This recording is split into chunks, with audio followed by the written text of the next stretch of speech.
Okay, so I'm recording now too. Awesome. Okay. Yes, I was going to say definitely let's record so people can get recording just to revisit or if they're not able to attend. But hello everyone. I'm excited to see y'all again. I'm excited for, part one of three of these trainings. Before I share screen and we all get, focused on that, just to give you a little bit of an overview of the way I'm kind of splitting up these three sessions. Is this first one's really going to be kind of an interview overview of everything, our model, what we do with writing, with a little bit more of an emphasis on personal statements, just because I know that's kind of the big focus, especially with our BA interns and setting them up for, college and success there. But what I will go over is applicable to any sort of writing that is personal narrative focused. So that includes resumes and cover letters. That includes just their own benefit of writing. So it's not going to be exclusively only applies to, college access. Day two, we are going to do a lot more practice and in terms of like, here are prompts, here is actual student writing. Let's go over it, let's talk about it, let's see how we can help the students improve. And then day three will be, here are all the resources and an overview of them. The reason why I want to say, like, here's the worksheets, here's the presentation, here's all that information for the end is because it can be kind of information heavy to figure out how to utilize that. And so we'll take that third day to really go through the materials, how to implement them, how to adapt them to your needs and your students and your own programming. So that way we can, take that time together. But so I'm going to start sharing screen and going through my presentation.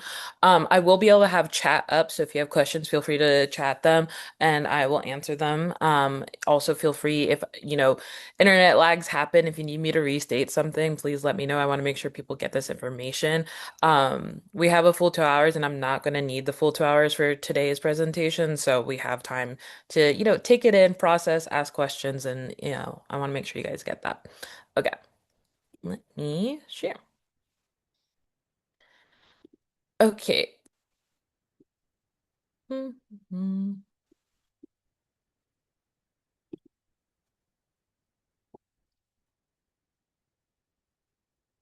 Sorry, y'all. There we go. Okay. So, yes, we're here to talk about personal statements with 826LA. But again, like I said, we're going to focus on lots of different types of writing and just how students can work to improve those types of writing. Um, just with the emphasis on personal narratives, essentially.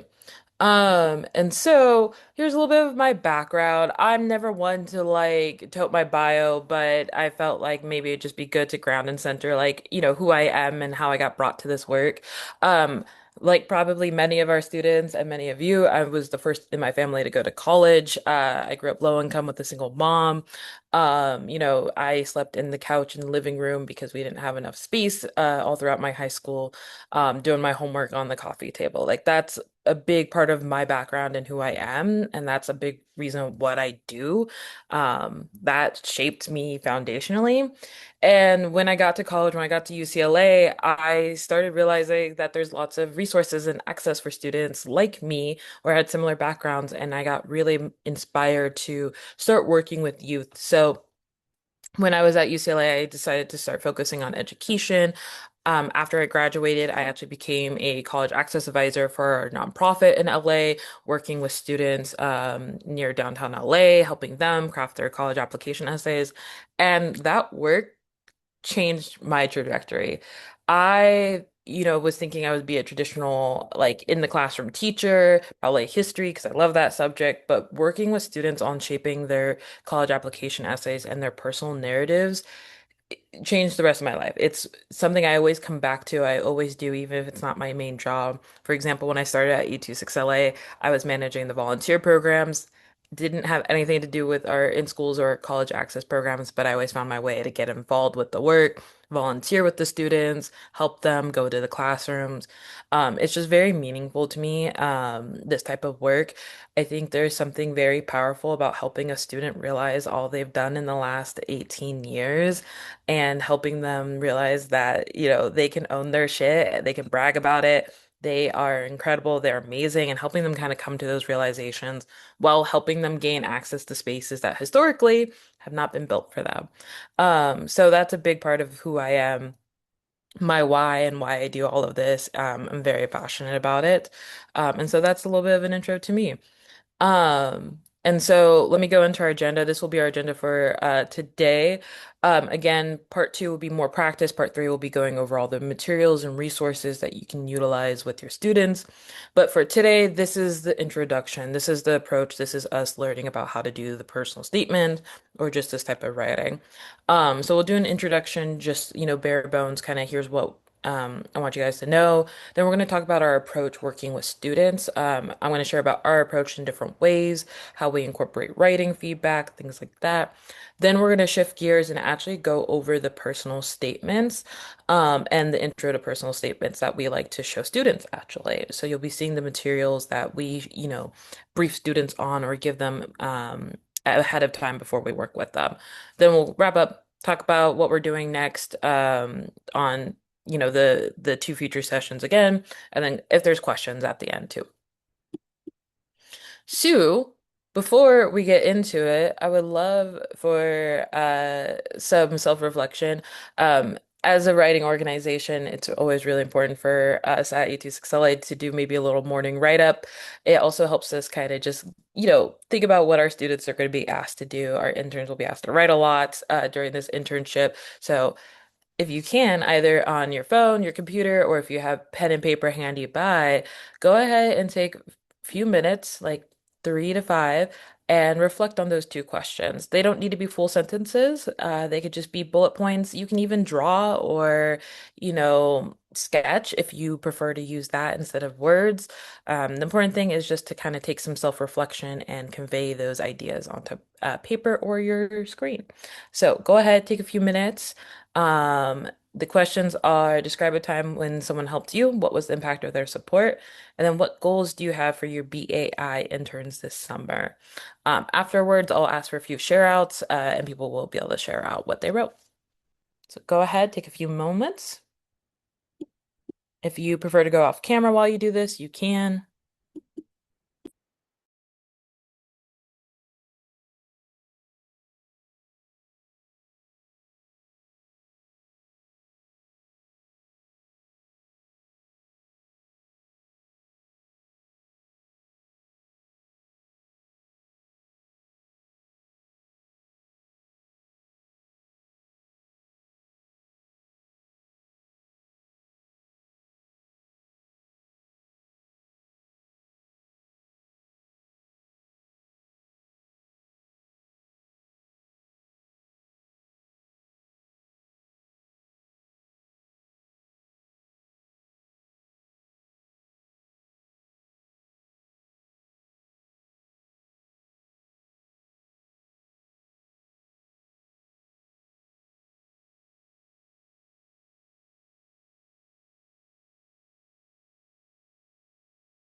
go ahead and take one more minute to finish up any remaining thoughts.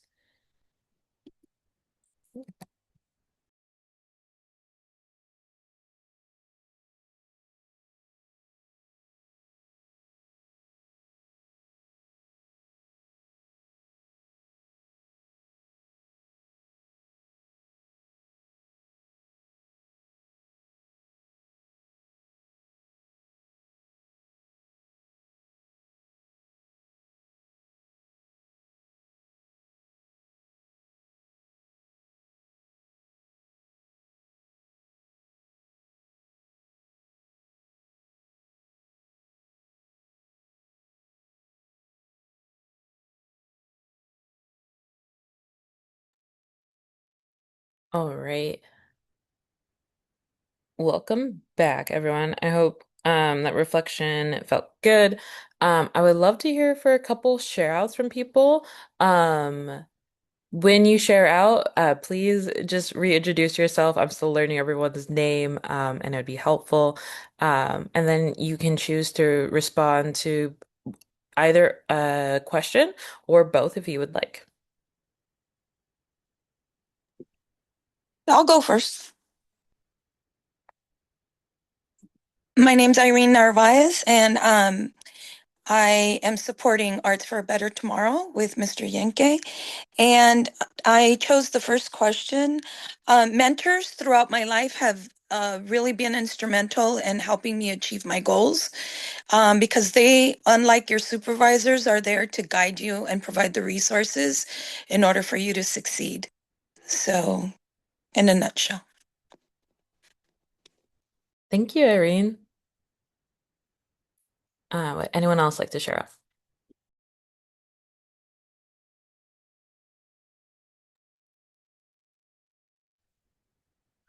I'll share. Hey, this is J.R. Yenke. Hey, Mateo. J.R. Yenke with Arts for a Better Tomorrow. And I only had time to answer the first one. Okay, so, I remember like it was yesterday, years ago, I was transitioning from actor into actor slash teaching artist, was in Tijuana. This is before launching Arts for a Better Tomorrow. And I was teaching a group of young people at one orphanage, uh, rural area. Yes. And the word got out. And next thing you know, I was teaching at 5 orphanages and I was burning out. In a sharing circle at one of the sites, one of my students shared their name and their what they were feeling was concern. So I asked, concern, do you mind sharing a little more? And they said they were concerned about me. So I looked tired and they were worried. That helped me. And I didn't, oh yeah, and I am forever grateful to them and all the future young people that I would be able to help through Arch for Better Tomorrow's mission. But yeah, Thank you, JR. I'll share if we have time for one more. Yeah, go for it. Sure. Um, so I'm thinking about my high school years, and I went to, I guess the best thing to describe it is like a continuation school, but it wasn't exactly that. It was for students that were just kind of falling through the cracks in like the large, public high schools. Um, and I needed just that extra support. I needed to feel special in some way. I needed somebody to kind of pay attention to me in a way that I wasn't being paid attention to in such a large school. So I had a teacher, my math teacher, actually, my worst subject by far, who just kind of took me under her wing. And the 3 years that I was at that school helped me with everything. I mean, I couldn't even pick apart. It was social emotional, it was, scholastic, it was all of it. Really mentored me through my high school years. And I think that leads me to number two, which what goals do we have, does 1111 have for our BAI interns? And that's really that each student just feels seen for who they uniquely are. Thank you so much for sharing. That's a good way to leave the note on. When I was introducing myself at one of the regional hub meetings, few weeks ago, I remember this really huge focus on mentorship that we all kind of shared and had. I think a lot of us had similar experiences of someone having helped us get where we are, or just in some way being that kind of inflection point in our journey. And I think that's really important to kind of remember and call back to when we're remembering what we're doing, why we're working with these interns and how we're going to support them is, you know, they also need people who see them where they are, who meet them where they're at, and who are there to support them and mentor them in that moment of their life, wherever they are in that moment. And so with that, I would love to continue on. One note I'll just say is at A26LA, doing quick write-ups imperfectly is a really great way to just flex the muscle of writing because mu writing is a muscle. We have to train it, we have to practice it. You don't magically just get better at writing without having written anything at all. So, thinking about, questions that you can open up to your interns at the start, just quick write-ups, having a journal. They don't need to be anything that they, have to show or share out, just something they can keep to themselves really helps ground them at the beginning and allows them to flex that muscle of writing at the beginning of the day as well. So thank you, everyone. So going to why writing, I shared this when I first introduced myself to all of you, but I want to share it again because I always come back to this.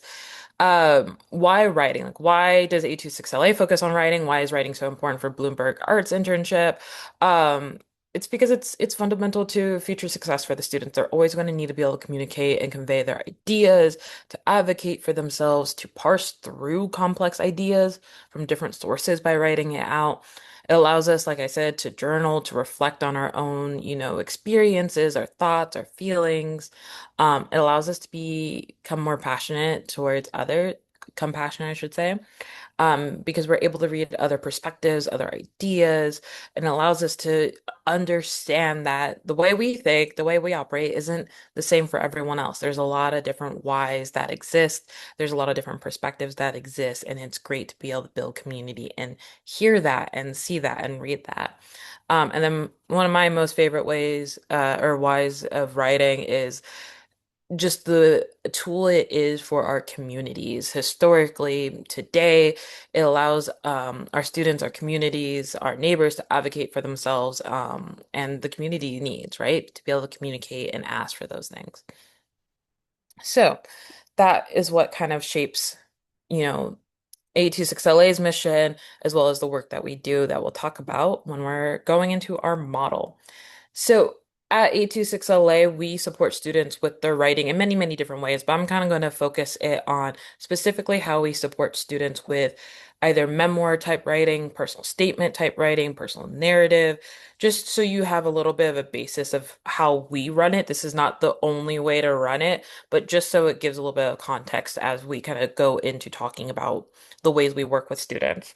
So we have our in schools programs, which is our very creatively named program for when we go into schools across LA, greater LA area. We're kind of all over the place. We got cars, we can go anywhere. So Valley to Downey to like East LA, West LA, South LA, all the things. And so we go during school's time, we go during the periods, the classes, and we go directly in to support teachers or college counselors with their work, with their, curriculum, with their writing. We do presentations or information sessions, and then we also bring our staff and trained volunteers to come work with students one-on-one. Because we can't reach every student in every school, we also hold our own events that happen on school campuses on weekends where we invite anyone. They're open to any 10th, 12th grader to come and get help. Those events for us happen twice a year, but that's a way to kind of open up our outreach. And again, they get one-on-one support for up to 5 hours on writing for their college application essays in the fall, and then in the spring, resumes, cover letters, and scholarship essays. Then, again, to just kind of build as much access as possible, we have two centers located on the west and kind of near Dodger Stadium. And teachers can bring their classes to our centers to a field trip. And during that field trip, students will be tasked with writing either a memoir, type of writing, and they'll be, coached through different types like IM poems, short, flash fiction or flash nonfiction about themselves. Or we can also do a personal statement field trip with the teacher where we'll go over all this information. Students will start brainstorming their responses to the UC PIQs, etc. And so this is just some of the ways that we try to bring our programming and our information. It's all very school-based, it's all very teacher-based. And so with this is just the context of kind of how we work and operate is oftentimes we are working directly with teachers or college counselors at schools to come in and bring our programming or to give students that information directly. And the big key thing that I kind of said over and over again is one-on-one. At E26LA, we are a volunteer-based model with our programming, which means we have volunteers who come and work with our students. We facilitate all of our programming through paid staff. But in terms of being able to provide that one-on-one, it's through the volunteers. And so we train our volunteers on what they need to know in terms of the writing, how to work with students, the personal statements, all the college stuff they need to know. And then they come into our programming and sit down with the students and work one-on-one with them. That's a big part of what we do and how we do it, and how, we make sure each student gets seen, each of their stories get read, and they each get personalized feedback.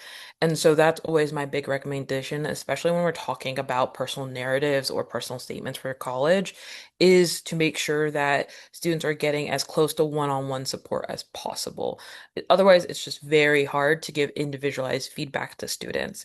And so, however, you can set that up, obviously, with your Bloomberg Arts interns, however many you may have, assigned to a regional hub, utilizing your mentors, other staff, or however, making sure that each of you or whoever's working with the interns directly can sit down with them and, provide this feedback. The interns are rising seniors, so they have a little bit of time, and for them, a lot of them, and maybe the first time they're even starting to think about writing for the college application essays. And so with that gives you the ability to kind of really see and connect with them, and help them get ready, especially because lots of students have their own concerns with what to write about, and it allows you to really kind of work with them and help them break down any fears or concerns they have, as well as help paint them in the right direction, um, and help make sure that they feel motivated and like they know what they can write about and that they have agency. So that's kind of our model. That's our one-on-one focus. So let's actually talk about our approach with working with students. And so we have a few different things we always think about. First, we have 6 main approaches. I'm sure none of this is going to sound surprising to any of you. You're all amazing educators and experienced, but just to kind of ground us and make sure we have this common language. E26LA, we like to start with the Socratic method. This is just asking students questions to help them arrive at the answer, as opposed to giving them the answer directly. We just like to flex students' critical thinking muscle, and help them think about, what they do know, what they don't know, and how that can guide them. So anytime you can flip it back to the students and ask them what they think is incredible. It especially builds their confidence in what they know and how they want to think about things. And so flip it back to them, because students are incredibly smart and brilliant, and they have so many incredible ideas. Let's let them know that and let them be in charge of what they think it maybe is best. Next is empowering behavior management. This one may be less relevant for this, but for us at E26LA, we always like to just think about, modeling the behavior we want to see from students and showing them that. We like to focus on what we want from them, not what we don't want from them. And then we redirect behavior as we see fit. Next is meeting students where they are. I remember when I was at the doing the introduction at the last like regional hub meeting a few weeks ago, someone said this exactly, and it perked up my ears because this is something we say all the time at E26LA. And so for us, meeting students where they are, it just always is important for us to remember that we don't know everything about a student and their life. We don't know how they're coming in that day, that moment, what's going on with them. And so it's important just to meet them where they are, and try not to make any assumptions about them and just adjust to what they need. Maybe today is going to be a harder day for them. That's okay. We can help them and we can bridge that gap.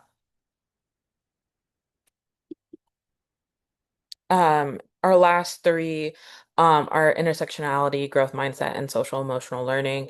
These really are more so rooted in our curriculum and the way we think about working with students. And so for us, intersectionality is essentially the concept that our identities intersect with each other to form kind of unique, overlapping experiences or intersect in the way we navigate the world. For example, I mentioned being, the first to go to college in my family. That is an identity of mine, being first generation. And it is a very important one to me, but it's not one you're going to just know by looking at me, right? Other things you can think about in terms of identities are gender, race, ethnicity, religion, income level, height, right? Like our physical body or, parts of our identity. The important thing I always like to remind people is that we all take stock of our own identities in different way. Like we may essentially kind of like say, this identity is the most important to us. This has really shaped who we are. While these other parts of our identity, while they are our identities, aren't necessarily something we think about on a regular basis. And we're going to kind of rank them differently than each other. For some of us, our religion is going to be our most important identity. For others, it's going to be your gender or your ethnicity. For other people, it may be things that people can't see. It's all going to vary. And so it's important just to remember that when we're navigating this world is not only do we have all these identities that make the world a little different for each of us, but we also think of them ourselves differently. And that is fun in its own unique ways. Next is growth mindset.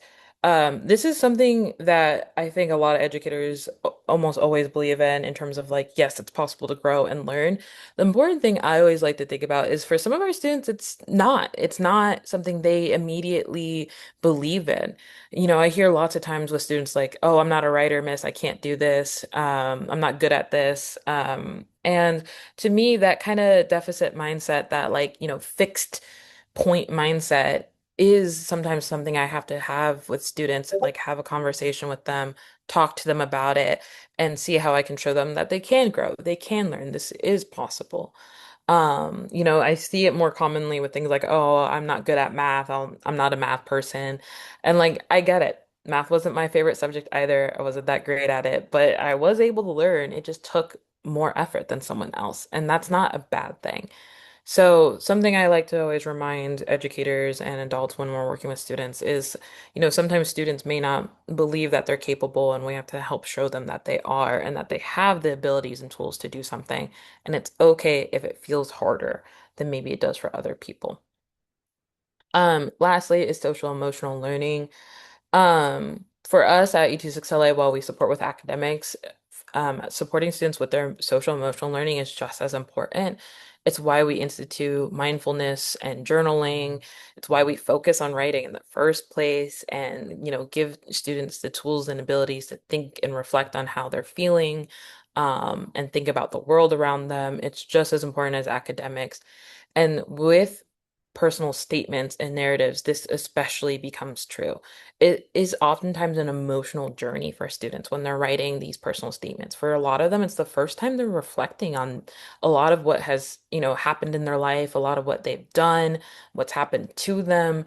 And so it's really important to remember that this is, a lot of emotional growth and a big journey for students to undertake, while also doing it in a kind of high pressured way, right? They're doing this because they want to get into college and they're applying, and that's all the stress it is, as well as, managing their grades, their academics, their social life, etc. And so, just helping students be able to have the space to process things, build that emotional resiliency and give them the space to get to, reflect on how they're feeling is really important, especially with working with them on personal narratives. So that's just a little bit about how we kind of think about things when we're working with students. If we're talking about like straight up just how we work with students, especially with personal statements, here's kind of, some strategies and just some examples to give it. Again, I know y'all are incredible educators, so I don't think any of this will be too surprising, but just so we all have the same foundation. Um, for us at U26LA, we're oftentimes going and meeting a student for the first time when we're working with them on their personal statements, which are incredibly, private and vulnerable stories. And so we like to make sure that we are doing everything we can to make sure a student just feels comfortable and safe in that environment with us as quickly as possible because we're working on a bell schedule oftentimes. And so what we always do is we just start with the check-in, like introducing yourself, asking the student how they are, getting to learn about them, asking a community builder question. For all of you, you'll have a lot more agency over how you set up your time with students. So I really recommend incorporating community building. Those can be icebreakers, those can be fun little activities, but just things that help students get to know each other and the interns get to know each other as well as you, right? And so always kind of start with that and lean into that community aspect. That will help students feel a lot more comfortable in the space. It'll help them be more willing to open up and to share with you, which is really important. If students don't feel like they can share their what they've written about or their story with someone, it's going to make it a lot harder to help them. Next thing is to structure your time with students. I always like to be very clear, especially if I have to work with multiple students at once, just in exactly what they can expect. That way, one, I have a game plan with the students, but they also know and they're aware of it. We don't want students to feel like, oh, this adult has spent 30 minutes working with this other student. I must not be as important, right? Or, don't know how to ask for help. And so communicating clearly how you're going to utilize your time with the students or the interns is really helpful with that. So it could just be like, I'm going to work with this student first, and then in 20 minutes, I'm going to switch to this student, etc. Just be very clear with the timetables with students. The next thing is to set clear but flexible goals and always be sure to praise effort, especially when it comes to personal statements. Students can feel it can be a very daunting task to start just writing like this, and this type of writing.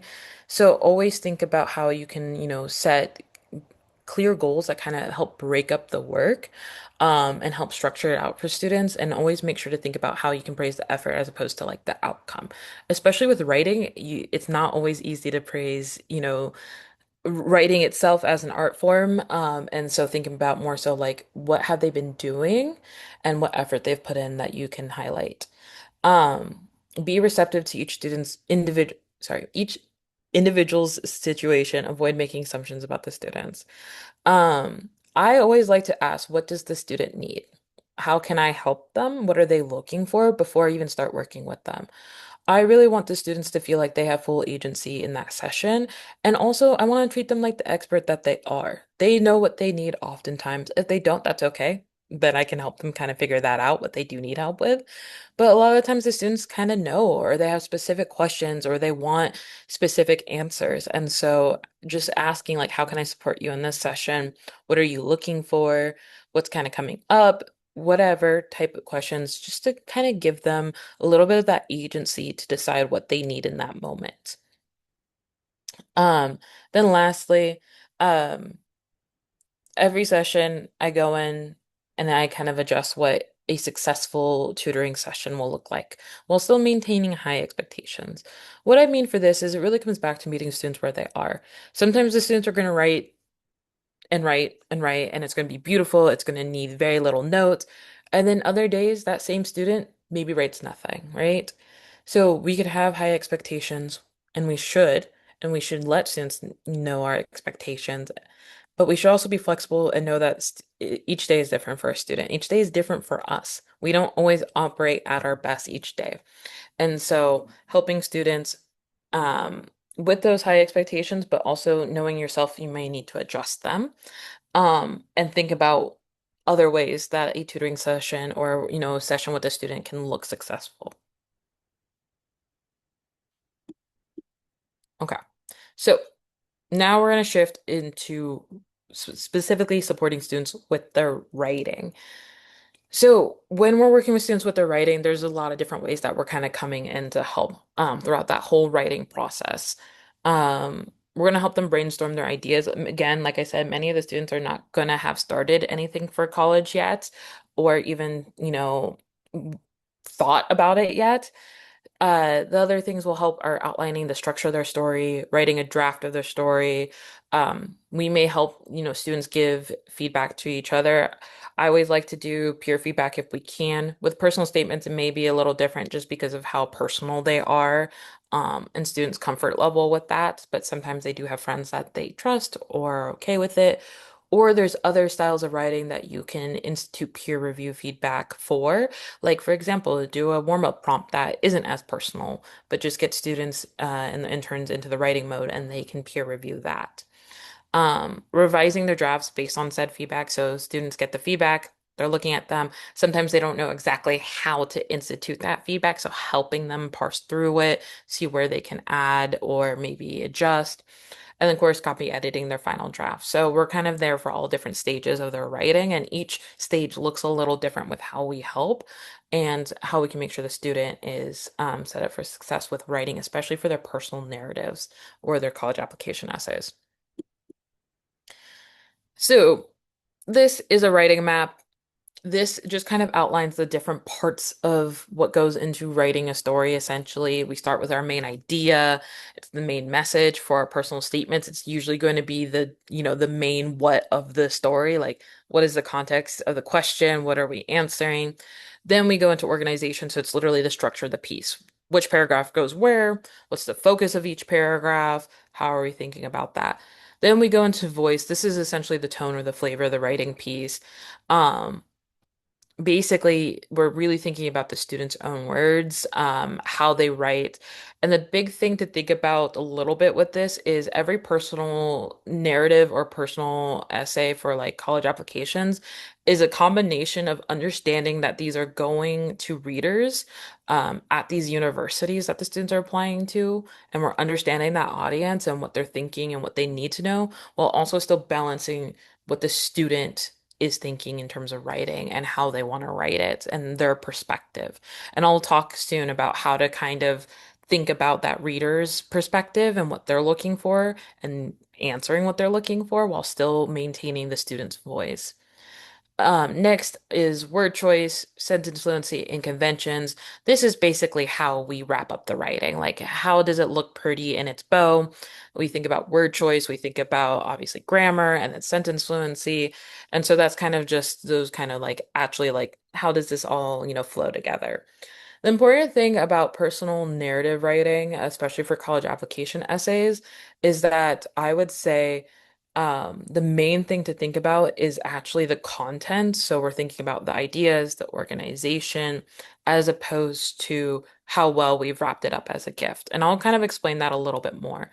Both are important. I'm not saying that a student should be submitting a, essay to college filled with grammar mistakes, but a pretty well-written essay that doesn't tell me anything about the student isn't doing them much favors either. And so we'll get a little bit more into that when we start talking about personal statement writing.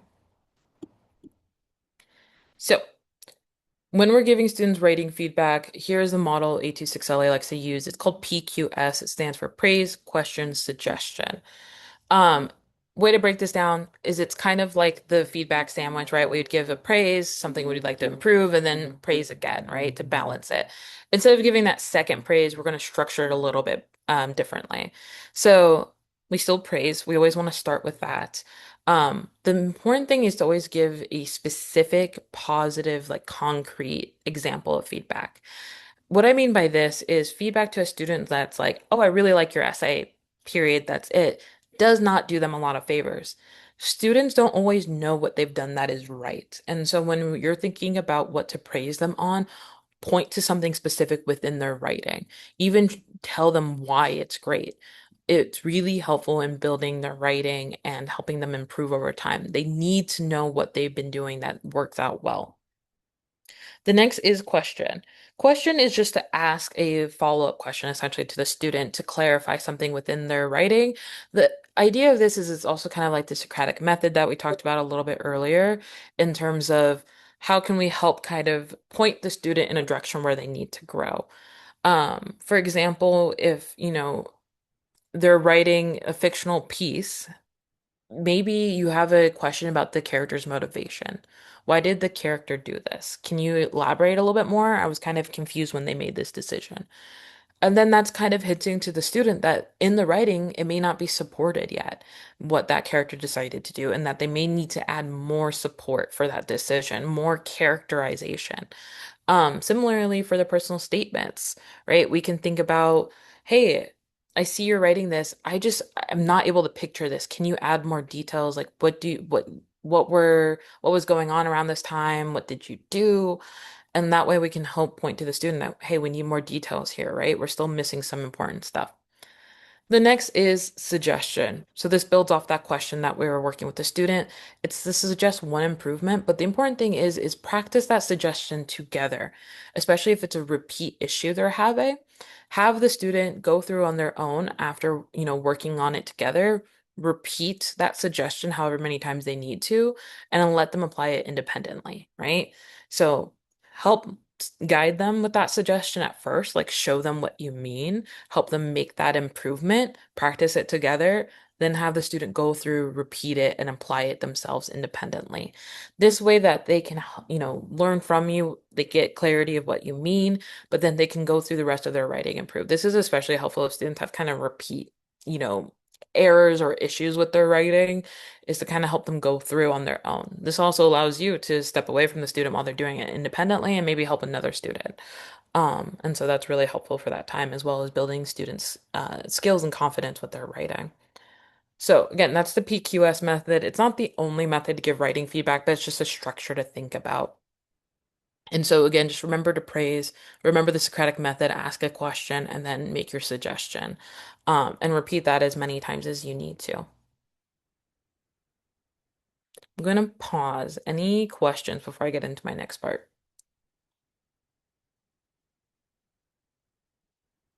Okay.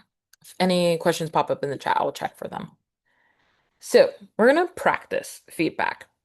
And so we have this piece of personal writing, this personal narrative, that was written by a student. This is a very short write-up practice that they did, so that's why the writing is pretty short.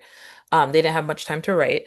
This was not for a college application essay, but the prompt, as I'll read here in a second, is very similar to what you might see or what students might write about with their college application essay. So the prompt is, think about the last moment that made you happy, proud, angry, scared, and or nervous.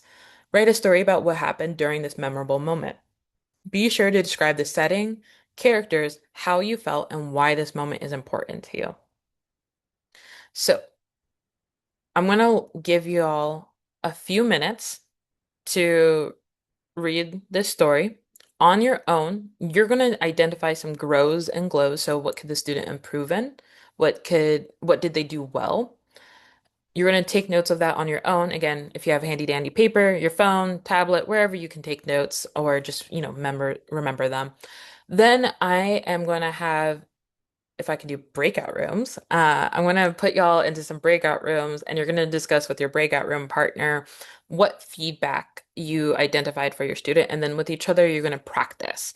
How would you give the student feedback utilizing the PQS method on their writing? Where could they improve, praise their efforts, question, suggestion. And so again, take a few minutes to read this, take some notes about their grows and glows. After that, I will put y'all in breakout rooms to discuss. But go ahead and read this on your own. I'm going to say 4 minutes to read it and identify some glows and grows before I put y'all in breakout rooms.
go ahead and take another minute or two. You're not going to have the students writing once you're in your breakout room, so take notes as you need to.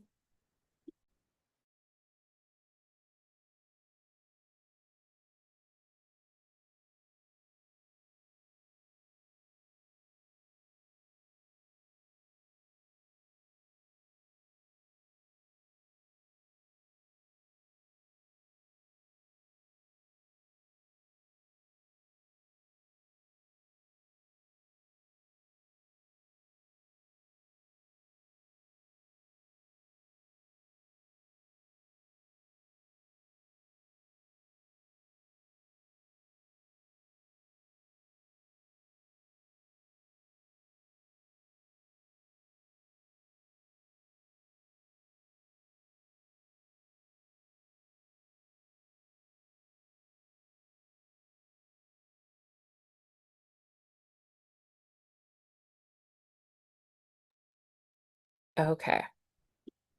Hopefully you've got some glows and grows down. I'm going to put y'all in the breakout rooms again. As a reminder, discuss kind of what feedback you identified and then practice what the praise, question, and suggestion would be if you were working with this student with each other. So what would you praise? What's a question you have about their writing? And then what suggestions, maybe plural, you would have to work with them on. So should be open now.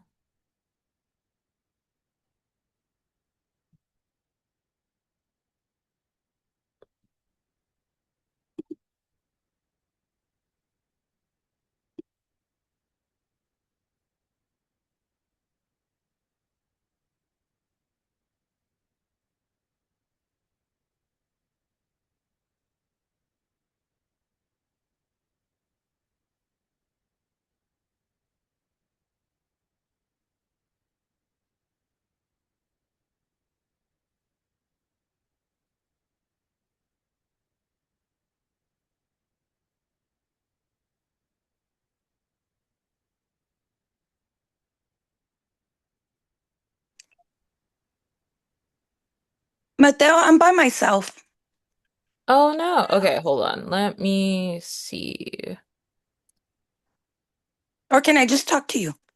Oh, Aaron's in now. You should be able to go back. Okay. Uh, it's not showing up. Oh, here it goes. There you go. Awesome. Hey, I came back to the main room because you guys just put me in with a note taker. There wasn't a person on. Oh, I Like think that's I because was fine Katie. with people with group two, and then you moved me to group four, and nobody's in there. It's the note Oh, taker. I see. Yeah, yeah, it's because I see KT. Yeah, okay. That was my bad.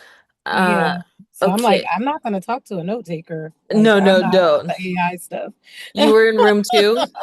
At first, and then I just got bounced to four, and nobody was in four. Yeah, my bad. Okay. Putting It's you back okay. with room two. Okay. This is so good, Mateo. You're amazing.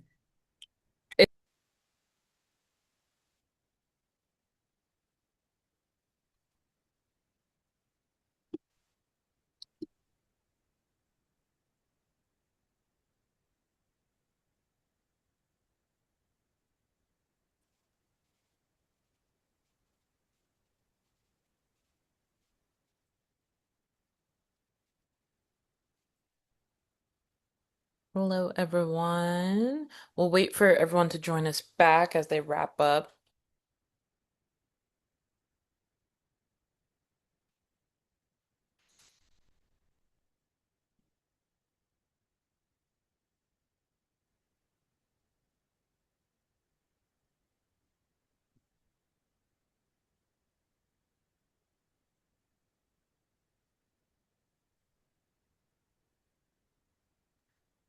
Awesome. Okay, welcome back, everyone. Sorry if that got cut a little short. Um, Want to make sure we're doing well on time, but I would love to hear a few shout outs from the rooms of what you and your breakout partners discussed. What was some feedback you identified? What suggestions you have for the student? Whatever kind of came to mind. I'd love to hear what people were talking about. I would like to talk about the suggestions for this particular student, just to kind of ground his writing. For the suggestions, I would come up with like uh, uh, uh, oh my gosh, I just talked about it in the small groups. It's a template, um, like a bubble map of some sort, um, a graphic organizer, and kind of talk through um, how to attack each part um, of the topic. So that would be my suggestion. Yeah, I love that. Thank you, Irene. Anyone else want to share? I can go really quick. I think a glow was I love that this moment is a moment of them being persistent and being brave. I think it's really vulnerable to give to the reader. I like to give them a moment like that. And another glow was I love how you reflected on it at the end on what this meant to you and the importance of this moment to you. Um, I I think a suggestion and a question would be I want like where were we? Like if we could be a little bit more specific and bring us into the moment with you. Like what did you vividly remember? Like what were we playing? Where were we? I think those are two of my glows and my questions. Awesome. Thank you, Rob. Anyone? One more person. Can I talk about a big glow? I actually really enjoyed the we were talking about the sort of the setting up the stage, the sensory aspect of the moment. Like Sweaty, that's a strong start, you know? Like I feel like I was in the moment feeling the feelings with the person of like being scared or whatever. Even though they didn't say they were scared, you know?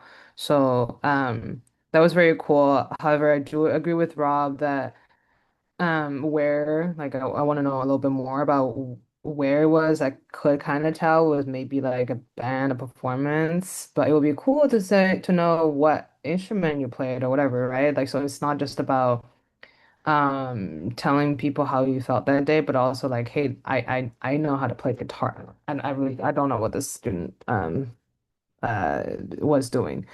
So that would like gives even more context and more like possibility to imagine what the event was for the reader.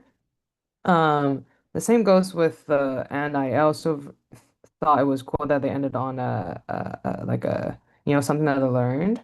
But again, like could be better if it was more specific about what exactly you learned and like did you learn a coping mechanism? Have you played again since like have you applied what you learned into some future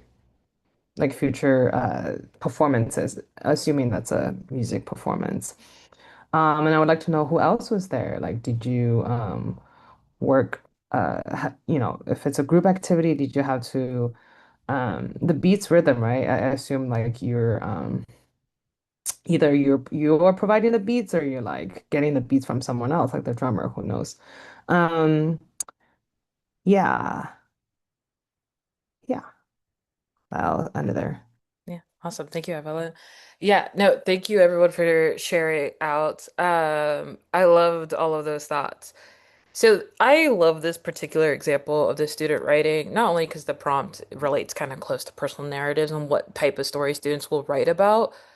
I love this story because it kind of demonstrates something that I see happen often. And this actually goes to Irene's first suggestion of that graphic organizer. Let me go back to this map. I would bet everything I have. I didn't work with this student specifically on this writing, so I don't know exactly their thought process or what they did, but I would bet that this student read that prompt and had a really great idea, a really strong idea, and then just started writing.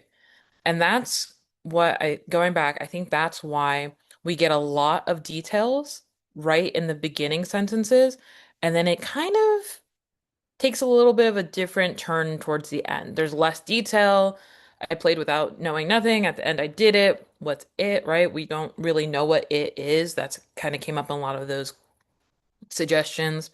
It's important to me because I didn't give up. I didn't say no. I couldn't get in. I started playing. I took as motivation to do what I do, keep on going. Like we almost get into run-on sentence territory, right? And that's much different style of writing than how we started, right? We start very strong, sweaty, vividly to this day. I know it's super cold that I took my sweater off. My legs started to shake. Like we are there with that student. We can almost picture it, even we don't know exactly what, we don't know exactly where, we don't know what they're doing. We can picture these sensations and these feelings, as opposed to later on the writing, it gets a little shakier. And I think this demonstrates the importance of students being able to organize their ideas ahead before they start writing. And this is something I notice a lot with personal statement writing. When students are writing personal narratives, they know the story factually in and out. They have all those details, they have all of those memories. And there's going to always be a part of it that kind of sticks out the most to them that they will find the easiest to write about. And so they have that strong idea. They know what to write about oftentimes, and they can even think about dressing it up in word choice, but they often forget that organization piece. What is the structure of it? What are they trying to say in each paragraph or each sentence to get to that main point of what they're talking about, right? And to making sure they're including those important things. So I would bet that this student had that strong idea, really likes the idea of starting off with something like sweaty and being descriptive with the word choice, and then probably just didn't know where to go from there because they didn't map it out ahead of time. And, this is for a variety of reasons. This is a prompt they see and then they immediately start writing for like 30 minutes. They don't get a lot of time on it. But regardless, when we're working with students on their writing and their personal statement, I see this a lot that they will kind of forget that organization piece. They won't be able to, brainstorm or outline well ahead of time. And for a variety of reasons, it's not because the student doesn't know how to. It could be they didn't get time to, they just wanted to start writing. But that organization piece is so important so we can help them and guide them with how to make sure that the story starts strong, stays strong to the end.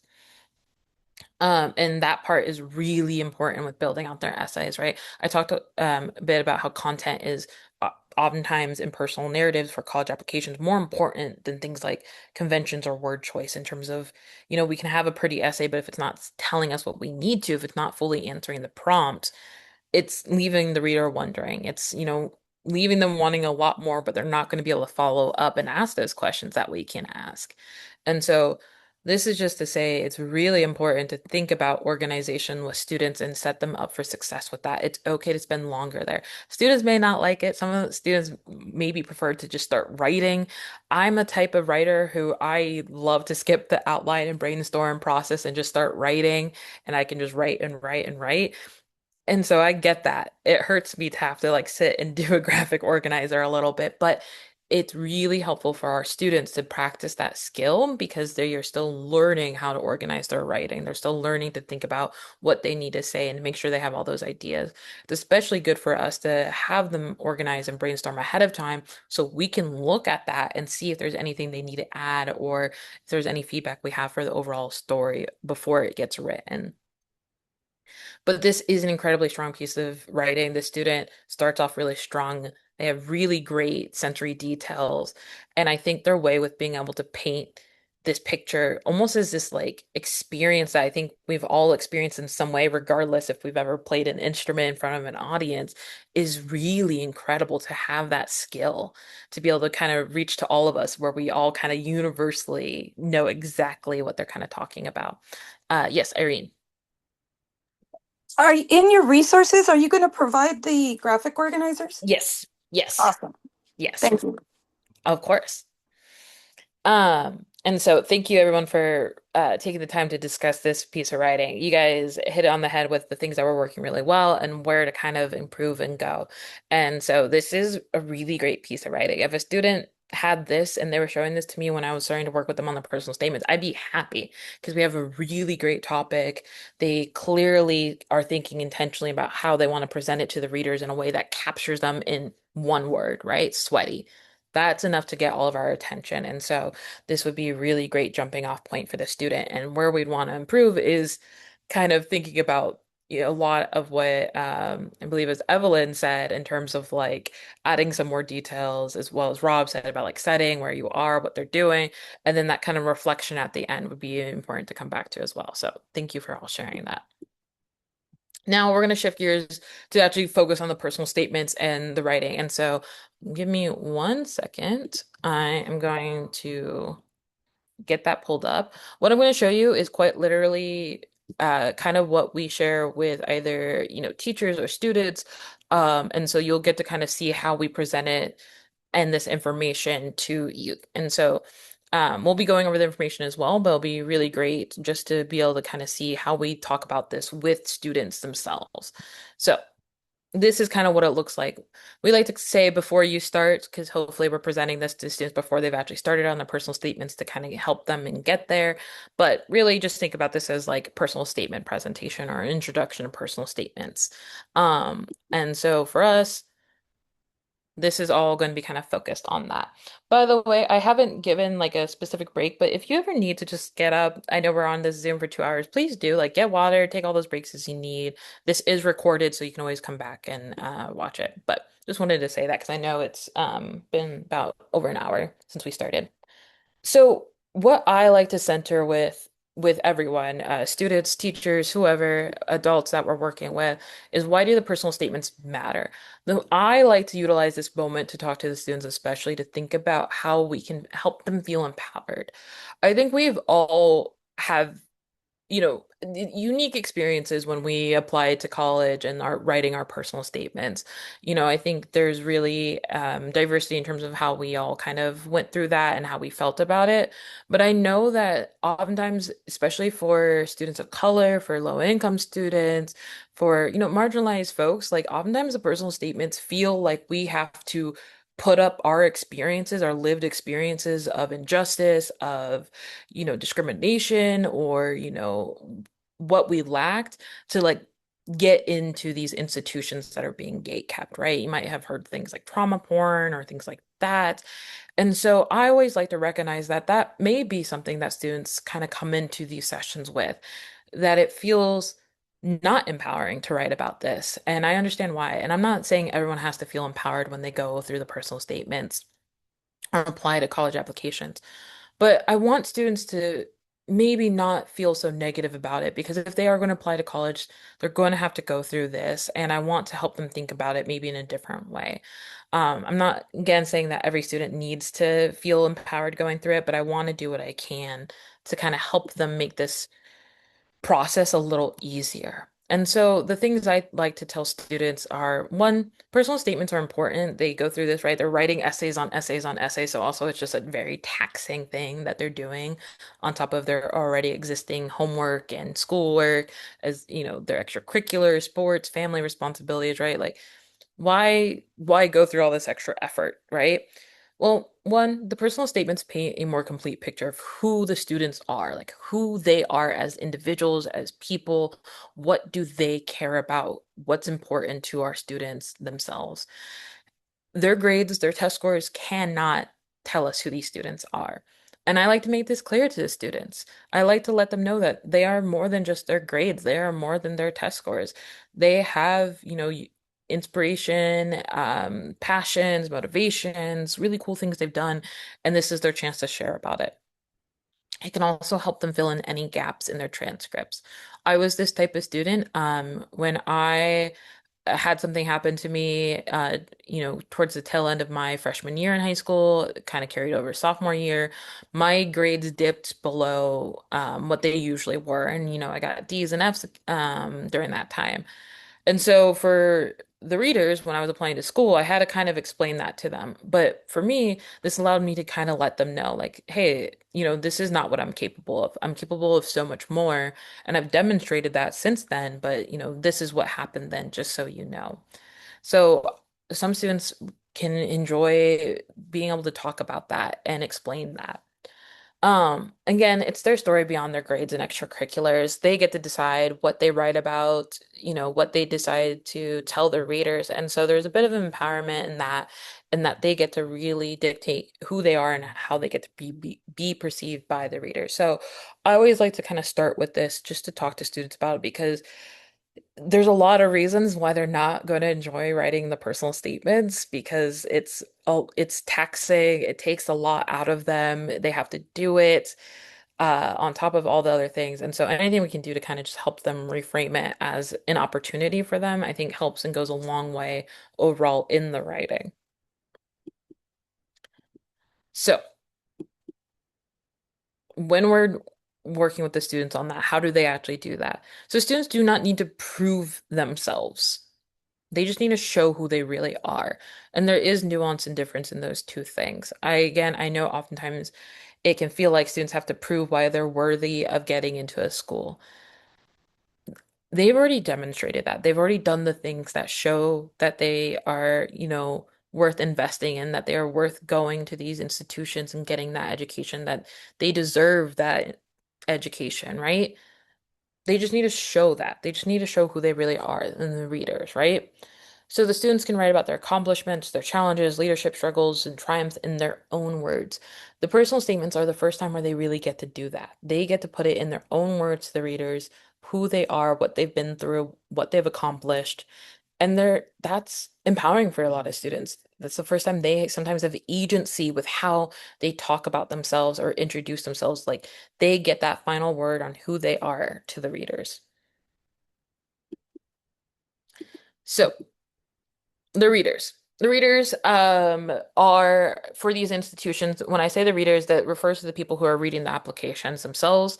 Um, every institution has a slightly different process for how they go through and decide and accept and read applications. I can't cover all the different ways, but just to give you some examples, oftentimes there's at least two readers that read the same application, and usually they give some rating or score, and then usually it's the average of those two scores. Of course, every institution has their admissions office, and they have to do their whole process to decide how many students they can accept, which students they're going to accept, all that stuff. So there's a lot more that goes into it beyond just these readers, but the readers are really the ones who are getting to see the whole application and kind of deciding in terms of, whether this student should be admitted or not, or at least their recommendation for if a student should be admitted or not. These readers themselves are oftentimes tied to the university in some way, whether they're alumni, they're, employees or have been, or they're community members that, work in education or work in college access and, support students. And so, for instance, I've been a reader at an institution for about 8 years, I think now. And a lot of times it's just people who work and care a lot about the student body of that institution, or have done a lot of this work. So it could be, college counselors, it can be teachers, it can be people who work at nonprofits, but oftentimes tied to that school in some way. Um, we're often reading a lot of a lot of applications.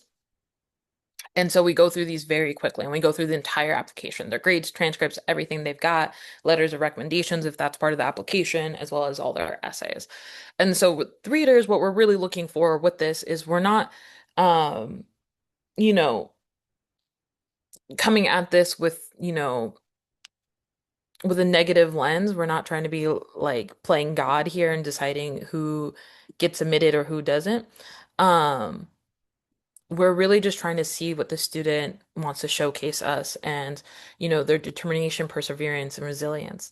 An emphasis on improvement, not necessarily excellence. So how has the student grown over time? They don't need to be perfect at everything immediately, but we want to see that growth. A story that shows character, accomplishment, creativity, and a point of action. When did a student take a point of action, right? When did they do something about something? Um, Details and personal experiences is going to be really key. And rooting that in examples to showcase to the reader. I like to say, show the readers, don't just tell them. And this is sometimes used in, writing of TV shows, books, movies, all those things. But the idea is to have faith in your reader a little bit and show us what you mean as opposed to just telling us. So the example I give to students is don't just say you're a hard worker. Every student can say they're a hard worker because we all have individual definitions of what that means. We all have individual examples of how we're a hard worker. When you say you're a hard worker, that does not tell the readers anything other than you think you're a hard worker. However, if you show the reader how you're a hard worker, and in students this is going to be different, they're going to all have different examples, but some of the ways I've seen students be hard workers is, you know, oftentimes they can't do extracurriculars because they have to immediately go home, take the bus 40 minutes, and take care of their younger siblings. And they're full on taking care of them. They're feeding them, they're helping them with homework, they're doing all these things until their parents come home from, one of two jobs late at night. And, they're cooking for themselves, they're doing their own homework, and they're oftentimes staying up late because they were so busy taking care of the younger siblings, they couldn't do their homework until afterwards. And then on the weekends, maybe they're helping out at their aunt's business, whether that's selling, flowers on the corner, a taco truck, whatever it may be. To me, that's a hard worker, right? The student is showing us that in those details, in that examples. They're not just telling us they are. This is sometimes the big kind of learning point for students.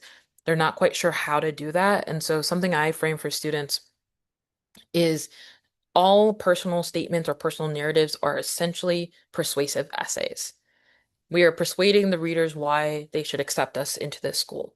All great persuasive essays have evidence, right? To back up their points, to back up their argument.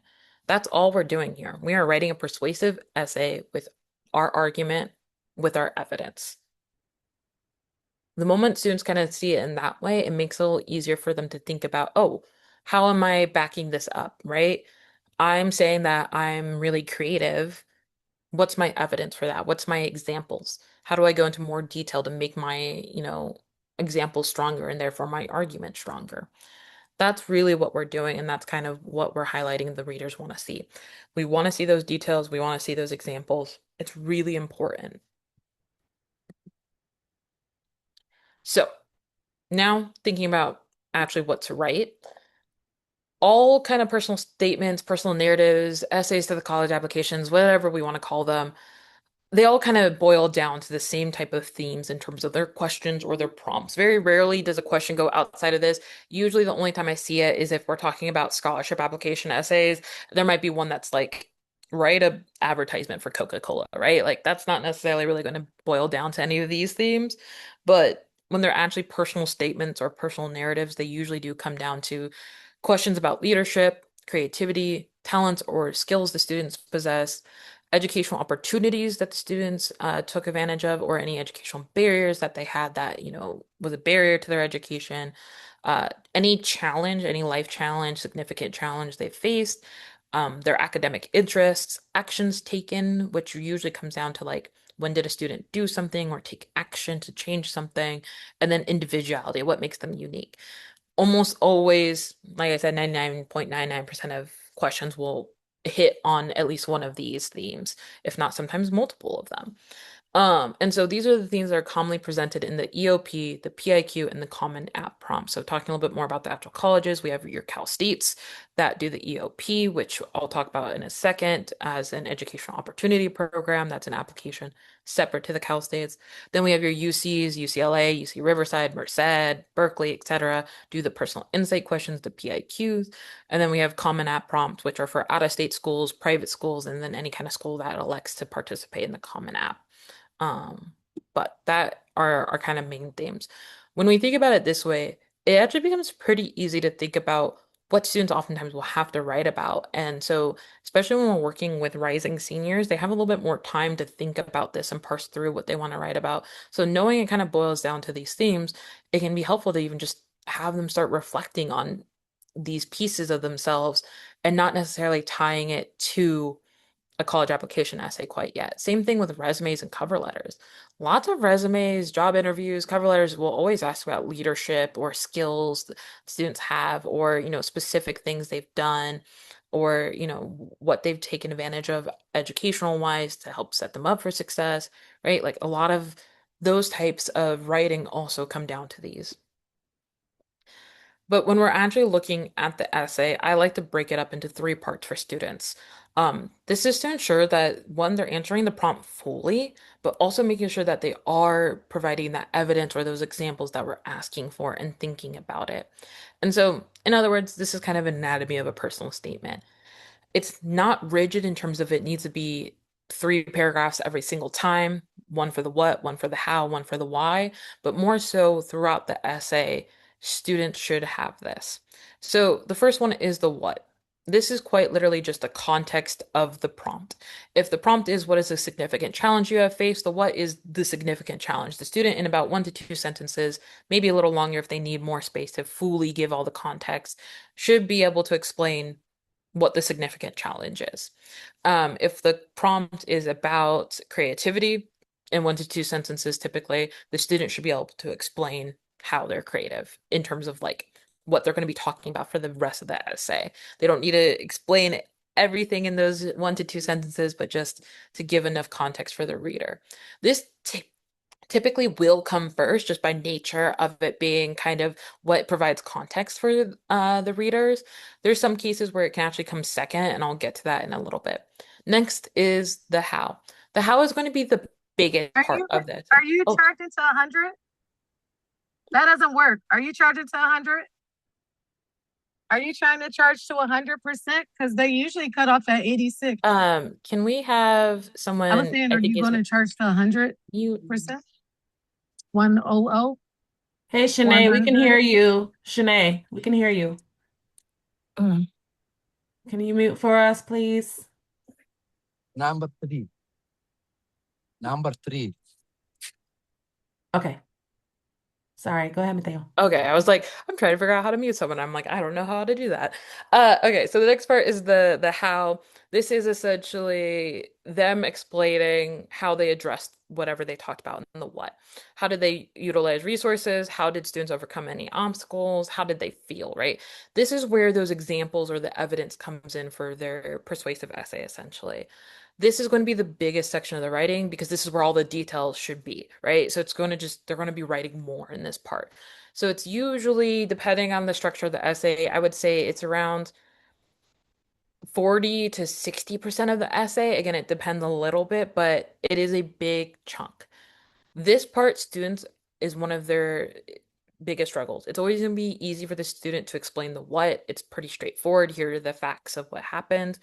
The how, that's where they struggle to think of all the details. Sometimes they don't realize details are important or specific details are. So, for example, if students struggled academically, they're not always going to be able to name everything they did to get better. They'll just be like, I just worked harder. And I'm like, what does that mean? How did you work harder? And they're like, oh, I started using the Pomodoro study method. I started going to teacher's office hours after school. I started going and getting tutoring, or I started, going to the library with some of my friends so we would study, together twice a week. Like, you gotta ask students questions a lot when you're helping them think about these personal statements, right? That Socratic method.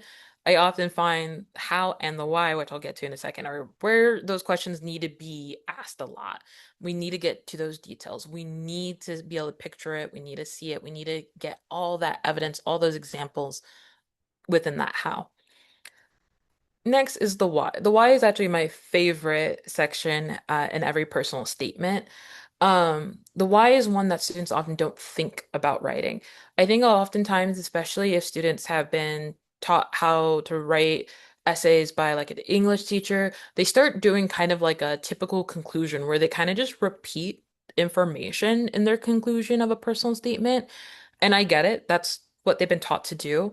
But in a personal statement, we're not going to repeat information. We really need to oftentimes be providing new information because we are limited by word choice. So the why is not necessarily a repeated reflection of what happened. It's the way to think about it is, why did the student do anything about that what? Why take action? Why go through all that effort? Why go to the library? Why go to office hours? Why? What motivated them is the way to kind of think about this. The way I talk about this with students is, you could have done nothing. You had a choice. You took that choice. Why? So this why part often takes a lot of reflection. Very rarely do I see a student kind of answering this why on their own without having to kind of talk it out with someone. But the way to think about it is like, why is the story relevant to who they are? Why is it important in them? Another way to think about it is, the student decided to write this story for this prompt. Why? Why was it so important for them to tell this story? Why does this demonstrate the student's growth? Why are you proud of this moment, right? Like, tie it to what emotions they're experiencing. If we go back to that student example that we just, gave feedback on, that student chose that moment for a reason. They could have chosen any moment. There was so many emotions the prompt gave, whether it was anger or, pride, right? They chose to write about a prideful moment, something they were proud of. They started out nervous about it, but it was a prideful moment. They did it. They overcame it. Why? Why was that an important story for them to put forward? The why is not going to be the biggest section. It's oftentimes a few sentences, depending on the word counts in their personal statement essays. But it is such an important part. I've read thousands and thousands of college application essays. A lot of times, students do have similar what's and hows, right? I've read lots of stories about being an older sibling. I've read lots of stories about having to work another job for their family, right? It's the why that sets those students apart. We all have different motivations. We all have different whys, right? When we started today, I talked about rooting in our why and, who has mentored us, what are our goals, like why are we here today? Same thing for our students. They need help finding that why sometimes. This is my favorite part to read in the essay because it's always incredibly just meaningful to the student. It really shows who they are. It shows their character. And oftentimes sometimes they're coming to that realization themselves because they haven't been asked why they're doing these things. Sometimes they don't really think about it as a choice. They just think about it in terms of expectations. Oh, I take care of my younger siblings because I have to. It's expected of me. Well, yes, but you go above and beyond with it. You don't just sit there and keep your, younger siblings busy. You purposely take them out to go play with their younger cousins. Why do you do that? Oh, because you want them to have a good childhood? What does that mean to you, right? We really get into who a student is, and that really sets them apart, even when you're reading thousands of applications. And it's really incredible for the students to also kind of think about that and reflect on it in their own journey beyond these college applications. So, while it's only sometimes just a few sentences towards the end, it can also be what sets the story at the beginning. I sometimes see when students are talking about if they've done any sort of activism in their community, they might start with the why, like why they got into this work or what motivated them to get started. Then they go into the what and how, but usually it's at the end in terms of the why.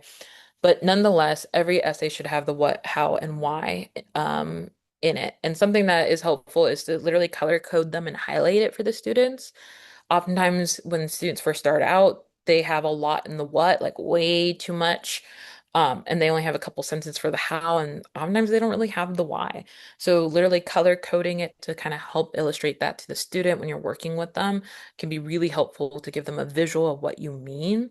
When you are working with them to organize, and like I said, we'll share out the organizers, it's helpful to start having the students organize what they might write about in the what, how, and why, so they can think about how to incorporate that and they can start that reflecting before they even start writing. So they can, think about what is important details to keep in their essay. Okay. So we're going to go into the applications just to kind of give you an overview of them. Whoops, sorry. You don't need to be an expert uh on all of this. It's, there in the directions and things like that. But for the UCs, again, UCLA, UC Berkeley, UCI, all of these UCs, there's 8 in total for undergraduates. How the application currently works is students must choose 4 out of 8 prompt choices to respond to. Each response is going to be 350 words at most. And so essentially they will have 4 pretty short essays. These are not going to be complete narratives. These are not going to be your students' traditional 5-paragraph essays. And that's what I mean. Like oftentimes we don't want to be, repeating information just to do a typical conclusion, because this is not a typical essay. These will, of course, be full sentences, so they should be, they should not be using bullet points for these. It needs to be full sentences, but it's not going to be the same type of essay format that students may feel most comfortable with. And so it can be a bit of a learning curve for them to learn how to write for these, especially if they're not very experienced in writing personal narratives or personal statements. And so anything you can do ahead of time to help build that up. So having students start with bios, having them start with, what's the most important things about them to build that up can be really helpful. There's no special weight on any of the 8 prompts. So it's totally up to the students. There's no secret favorite out of the readers for them to choose. So students can look at each of the prompts and decide which 4 they want to respond to, as long as it's highlighting the student's character and what's important to them. The only thing I would say is the 8 prompt is pretty much a catch-all prompt. It's essentially, is there anything else you want us to know to factor in, your admission to a UC? The reason why I highlight this 8th prompt is because sometimes students will choose it when they really don't need to, and they could choose one of the other ones. It's not a bad prompt to respond to. The important thing to note is just making sure that students are answering the prompts fully and really showcasing who they are in those details and examples. So oftentimes we like to guide students to look at the first 7 first, and if they truly cannot find a prompt to fit in a particular story they have in mind, then they can consider 8 is usually how we structure it. But that is kind of the overview of the UCPIQs. Again, 350 words max is not very long. It's uh mm, it's like maybe a third of a page, maybe half of a page. It's very short, and so students will also need to think about how they choose their words carefully with that. Some students are very wordy writers, and so this may be hard for them when they're thinking about how to do 350 words only. I Now, have a question. yes. Can I ask a question? So, for example, for uh, think, like UCs, you have 4. You talked about how to save space. So it's almost like planning your real estate. Like where, like what can I fit most of things about me in these questions? So, like, do you usually go through this process with students of like, okay, we're gonna map out even the 4 essays first. Like, what are the things that you want to talk about, and then we sort of like fit in these prompts, or how did that work for your Yeah. experience? No, Evelyn, that's a really great question. So it depends a little. It depends on where the students are currently, right? Some students will not have done any work on this. Some may have already started in their junior year. So I would really get to know kind of where your interns are first and decide on that. We will be sharing organizers. Basically, we'll like on the 3rd day, I'll be going over here's these organizers, here's all these worksheets. Here's kind of the start based off where your students are. Here's where we find most helpful. But to give you kind of a little preview of how we kind of figure it out, if students have done nothing and it seems like they haven't really done a lot of personal writing, I like to start with a little bit more guidance on where to kind of go. And so we usually do is we kind of start with a question that is one that oftentimes students will answer, which is for the UCPIQs is number 5. It's about significant challenge. Facing a significant challenge is almost a universal experience for any high schooler. And so that's a really great one to help them start to get acclimated with the type of writing and what to think about. And then we can help them figure out the other 3. It's not saying they have to write for number 5. It's just that is oftentimes the easiest way to kind of build it up for them. If students have a lot of experience with it or it seems familiar with them, maybe their teacher went over it, then what I like to do is let the students have a little bit more agency to think about it, and pick out those 4 out of the 8. The important thing to remember is that they should be 4 different essays. So the student should be writing about the same thing. And so with that, you may want to actually start with depending on a student, maybe especially if they haven't done a lot of things or they haven't really spent a lot of time with personal narratives, is thinking first about what they could write about before we even bring the prompts in front of them. And so it really depends a little bit on where they are. And I like to use a little bit of kind of just like educator intuition with that to make that decision. But there are lots of different possibilities, and every single way works with the right student. The big things we don't want to do, or like we try to avoid by having those different worksheets, is overwhelming the students with, oh, you need to write about every single part of your life. So we want to avoid that because then it can make it really hard for them to kind of figure out what to write about and they get kind of choice paralysis. And the other thing we want to, avoid is taking away any agency from the student during the process. We're there to guide, we're there to help them, we're there to give our expert opinion, but we want to make sure they feel like they have agency because they should, right? Because this is their application. This is what they have to, send off. And so balancing those 2 of trying to avoid overwhelming them while also giving them agency to choose is kind of why we have kind of different ways to start it off with them. And I'll talk about that in day 3 a little bit more when we go over all the different worksheets. So Thank really you. great question. Yeah. So the CSUs at a base application do not have an essay requirement. But when they go through the application, the students will be asked if they want to apply for EOP, which stands for Educational Opportunity Program. This has essay requirements. Specifically, EOP is a needs-based program. Typically, it's going to be financial need. Um, because I think of how BAI is structured, I think a lot of our interns, if not all of them, very well might qualify for EOP. And so when we work with students, because we were primarily working at Title I schools, we also, in the teachers and college counselors, almost always universally are like, students are going to apply to EOP, and they're going to select it. So while CSUs don't have a essay component to apply to the universities, to apply to EOP, it does. And that's what we're talking about here. Now, why would a student want to go through this if it's not required to get admitted to the school? Well, EOP provides a lot.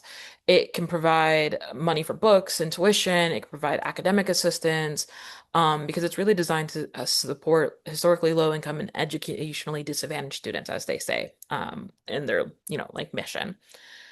EOP is a really valuable resource for our students at Cal State. It can be very helpful. It's designed to, make sure students who are historically underrepresented are at four-year institutions and are getting support to be able to stay and graduate from four-year institutions. One thing about EOP, and this is very rare, but I do like to say it because this is, I think, sometimes helpful to know, is that the Cal States do have a GPA requirement. And some Cal States are more competitive than others. For example, I think Cal State Long Beach is kind of really well known as being pretty competitive. There's other Cal States, some majors are heavily impacted, which makes them more competitive. Depending on the student themselves, and this is very rare when I say this, I've only seen it happen once in my 10 years of doing college access. EOP could provide a mission to a Cal State when a student otherwise wouldn't have gotten in, either due to their GPA or just the overall competitiveness of the school. It's very rare, like I said, but it is something that EOP can do depending on the student. In my case, when it happened, the student had learning disabilities and had several IEPs, but we worked with her on our essays to explain the IEPs. But what she was able to demonstrate on her own merit and in those essays was with the proper resources and support, like EOP, she's able to do well successfully, and it doesn't stop her. She's also a very determined and hardworking student. So we demonstrated those in the EOP, and they accepted her at Cal State LA for her program when she did not meet the GPA requirement to be accepted. And so this is just something to think about. Not only is EOP providing excellent resources to students, but it can help them be able to go to a four-year when maybe that wasn't an option for them. And so this is just something I like to do. Again, it's not a guarantee by any means, but it is something to just think about because I think it can be really important for students who maybe are on the cusp of the GPA requirement, to think about, and also to really make sure they're putting in the effort for these questions. So the EOP is set up that there's 5 questions. Each question is required. It's 2,500 max characters, which is very long. It roughly converts to like 500 to 600 words, depending on how big of the words the students are using. They don't need to maximize that one per se because these questions are a little different. They're very direct, and we'll look at them tomorrow when we go over student examples. So you'll get to see the questions tomorrow. Yes, tomorrow. But essentially, the way to break it down is students should write pretty directly to them. They should be very blunt with it. It's very direct writing. It's 1 to 2 sentences, maybe sometimes more about what happened, 1 to 2 sentences about how it affected the student, 1 to 2 sentences stating actions taken to get through it and make things better. The questions are very direct. For example, one of them is quite literally just explain the financial background of your family, right? They really just got to answer it as directly and detailed as possible, including describing their living situation, their parents' jobs and education background, and then how that affects them. What does that actually look like? Especially when we're talking about family backgrounds, and financial background, students aren't gonna know maybe exactly what their parents do for work or how much they make. But what I always tell students is you know how you live, though. Describe that. You don't need to know exactly how much your dad makes, but what type of work does he do? When does he go to work? At home, what resources do you have or don't you have? So they should answer the questions really thoroughly. They should give examples and lots of details as possible. They have the space to do it. They should absolutely do it because again, EOP is a needs-based program. The students are trying to demonstrate, yes, I have the need for this program, and here's why I'm a good investment, right? They don't need to do an introduction or conclusion. It's just answer the question as directly and detailed as possible, and kind of get right to the point. So that can also trip them up a little bit because again, students are often trained to do an introduction and a conclusion. So that's the CSU EOP. I would heavily recommend when you're working with students, if you focus on any of the Cal States, if it, during your time with them, that you make sure students apply to this. There's no reason not to. If they're already applying to other 4 years, they're already having to write essays that cover very similar topics. They should make sure they're applying to this because it is a form of aid. Okay. Now the Common App.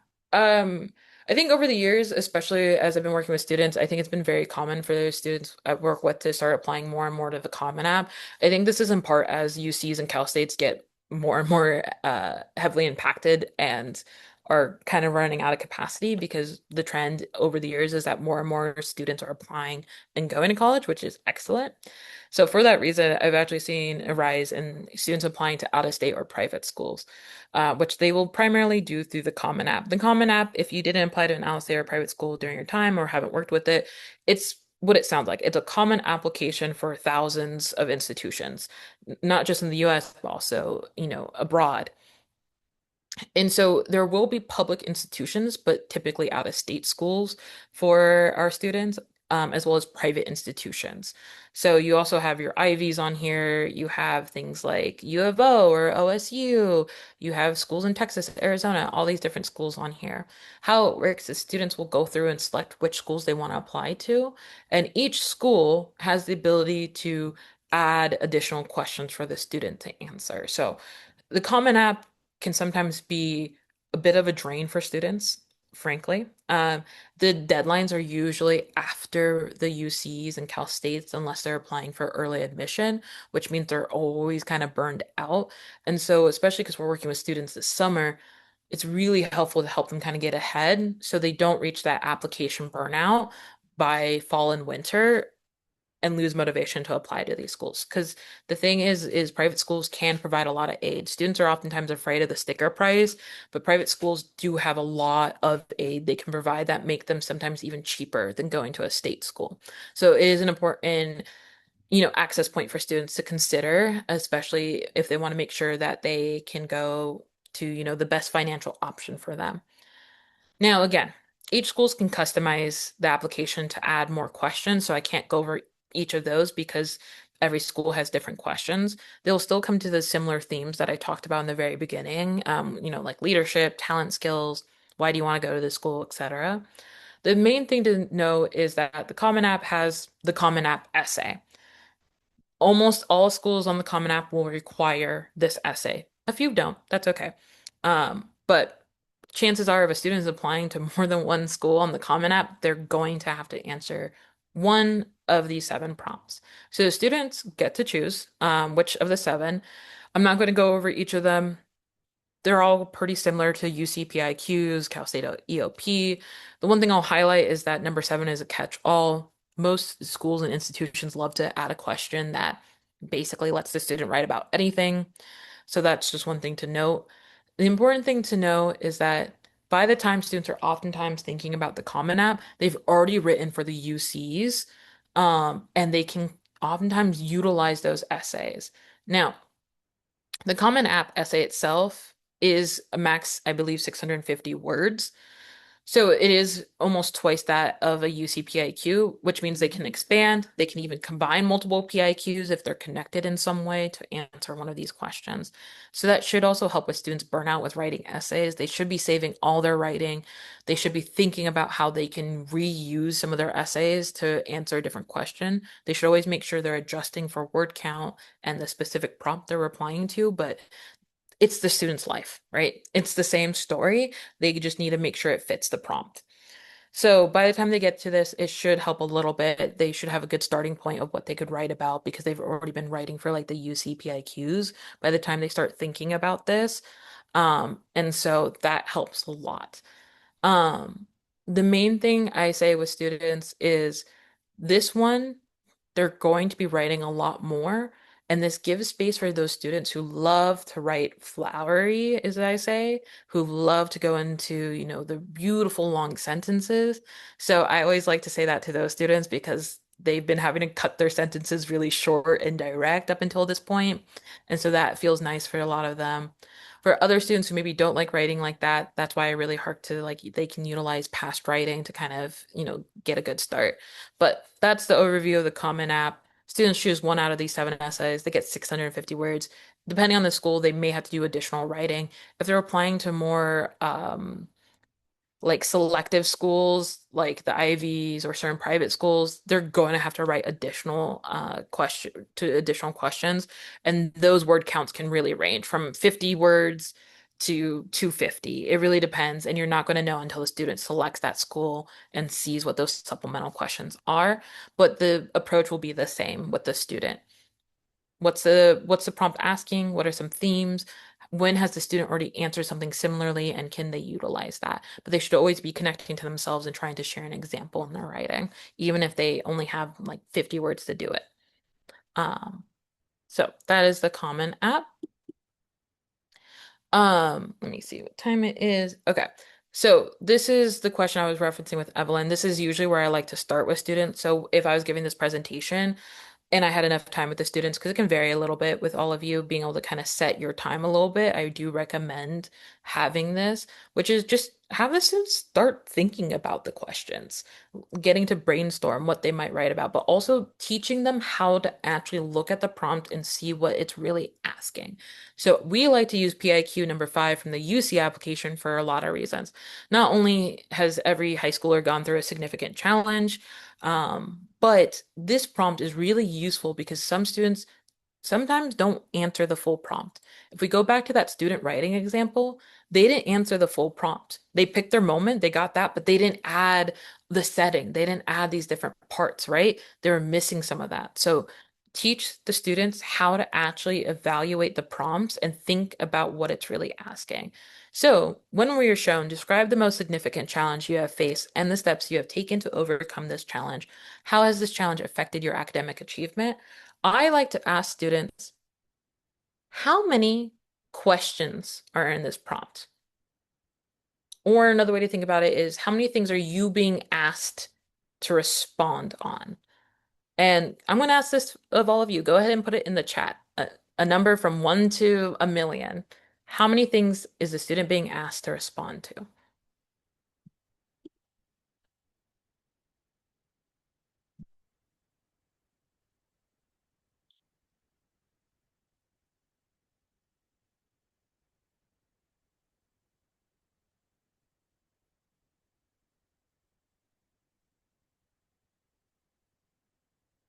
Yes, yes, yes. Love the threes. And this is why I love asking this question.